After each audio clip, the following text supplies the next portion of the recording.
At the NBA trading deadline, when Andre Drummond got traded for spare parts and a second-round draft pick or 2 second-round draft pick, that signaled to me the end of the big man as we know it.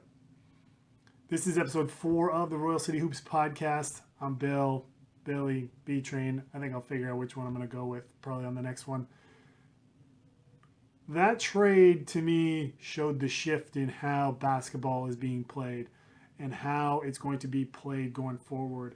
I grew up in an era where every team I played on, every game I watched, it was all about get it into the big man and posting up and entry passes and using size as your main indicator of advantage, which I kind of enjoy how that's not the case. I mean, even when we were playing back then, your most skilled players were your shortest players. But let's dive into the whole Andre Drummond thing. We're going to talk a little bit about Andre Drummond. We're going to talk about the guy who replaced him, Christian Wood. We're going to talk about Jackie McMullen's article about the modernization of the big man and how post play really should be and not how we've conceptualized it over the past. Now, Andre Drummond is, for all the warts, he's a pretty useful big man. He's averaging 13.8 rebounds for his entire career. So he got drafted in 2012. And other than his rookie year, he's been averaging double-digit rebounds. He's leading the league in rebounds this year. That's a bit of a misnomer to me in terms of his numbers because it's a contract year, and I never trust, or at least in most guys, I don't trust their contract numbers unless they are consistent with most of their career. Now, he does play on a bad team. The Pistons are, I don't know if they're a bad team, but they're not a good team. And, good teams or bad teams tend to be as a result of bad or good organizations, but that's a topic for another day. So they traded him for John Henson, Brandon Knight, and the lesser of 2 second-round picks at the trade deadline. That's pretty much next to nothing for a guy averaging 15 rebounds a game and who is an effective rim runner and defender. And they replaced him with a guy, Christian Wood, who's essentially bounced around the NBA, and he might be more of the prototype big man that's going to be valued in the NBA. Now, I think the reason they traded Drummond was that he's up for a contract year and he's going to want a big payday. If you think about it, what center in the NBA are you going to give a big payday to? Let's go back even further. The results of NBA championships show that the most valued players that lead you to a title are wing players. You can talk about Akeem Olajuwon, you can talk about Shaq and Tim Duncan as the big men who have really won titles over the years, but they had, Shaq had Kobe Bryant, so it's really hard to say who is the leader there, although it's probably Shaq in terms of being the most dominant. Akeem Olajuwon for sure on his team, and with Tim Duncan, I mean, they had such a great team, but he was undoubtedly their best player and the leader of that team. But you're going to talk about every other team, the Warriors. The Warriors are probably the prototype, or it's a copycat league, and now everybody's copycatting small ball and shooting threes and pace and space and flow of the game, which, it's kind of the way it should be because your shorter players are typically your more skilled players. Your wing players are the ones that have dominated. You think Kawhi Leonard, LeBron James, Kobe Bryant, Kevin Durant, Michael Jordan, Scottie Pippen, throughout. Larry Bird's a wing player. My whole Mount Rushmore, except for Tim Duncan and almost everybody on that list, are wings. So you're seeing the evolution now, the devaluing of the center position, right? Christian Wood is a rim running big who can shoot threes a little bit, he can handle a little bit, and he can defend the rim.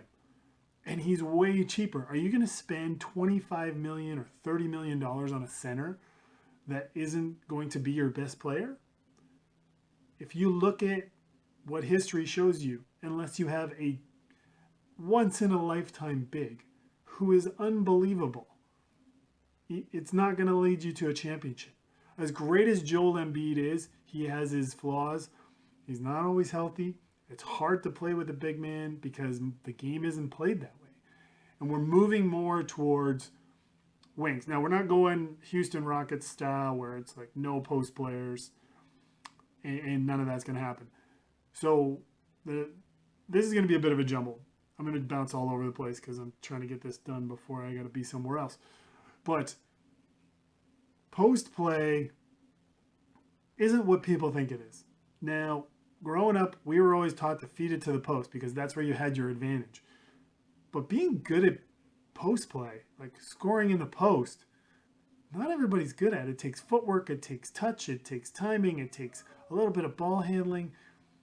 Do you think your biggest players are good at those things? Some of the best sneaky post players that were good at it, that teams ran to, were guards, wings, and they have developed that over time. Sure, we can talk about Olajuwon and Shaq, but they're not the norm. I think the reality is we were in love with something that wasn't effective. Just because you have a big guy doesn't mean he's good at posting up.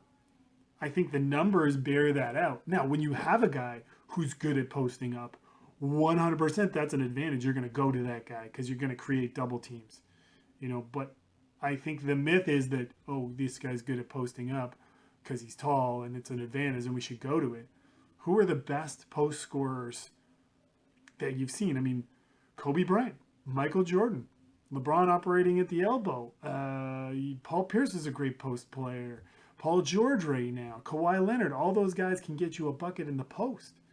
And that expands to the mid-range. They're posting up 15 feet from the hoop. Gary Payton was a great post player. When he played with the Sonics, they'd post him up. Sam Cassell is another one. Chris Paul right now is an excellent post player.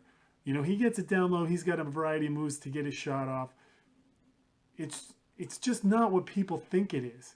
Now, you want to have the game spread out. You want it to move around. Having a big guy who clogs it up, one, and isn't effective or efficient in the post, two, that's not how we play now. We need shooting. We need skill. It's not just about size. And that's where the game is moving. I don't think post play is dead. I think as Jackie Mullen and I think Kirk Goldsberry is in on that article as well, talks about is the evolution. Everybody's got to be moving. Everybody's got to be able to dribble and pass and shoot a little bit. If you're going to have a big guy, which I think you're going to need, you can't not have a big guy just because defensive rebounding is important. And when you get into the playoffs, everything slows down. It can't be fun and gun. It never is. So if you're going to win, if you're going to be an elite team and win a championship, you need rebounding. It doesn't mean he has to be big. I mean, look at Draymond Green. He's an excellent rebounder, but he's 6'6", 6'7", maybe. You need somebody that can operate on the interior as a defender, as a roller, that kind of stuff. But you do not need the traditional post him up, bang it out, get a hook shot or free throws from your center. What made the Raptors so great and what made them so unique going into last year's playoffs was that they traded DeMar DeRozan, who was a scorer, but couldn't score at all three levels. You couldn't get it to him at a variety of places and have him get you a bucket when the game slows down. Kawhi Leonard could do that. Worst case scenario, when it's all messed up, 15 seconds on the clock, you just say, hey, go to work, right? And you could get it to him in the 15-foot range and make a bucket or get a free throw. The greatest scorers of the last 20 years, Kobe Bryant, Paul Pierce, Dirk Nowitzki, LeBron at his best, were operating 15 to 20 feet from the hoop where you couldn't, if you went to help, the pass was easy to make, and they were one dribble from the rim. So you were caught. That's the area that's never going to change how we'll call it the kill zone, right? The guys who score the most buckets, who get you the most points in the clutch, are going to operate in those areas. Now you're going to have Dame Lillard and you're going to have Steph Curry and guys of that nature, but they're pretty unique. You don't find them everywhere. So the game will move back and forth. We aren't moving into an era where it's only little guys who shoot and score and all that. But we are moving to a more skilled era. It's less about athleticism and numbers. We're doing things or evaluating things in a way that are more effective. We're thinking about wingspan, athleticism, shooting, skill. Size is not necessarily the only indicator we're going with. So the Andre Drummond trade to me was really a big thing. I mean, if you look at Christian Wood's numbers, he put up some big numbers after the trade. Now, on the Pistons, they sucked. Somebody needed to do that, and he just filled the void, and he did it well.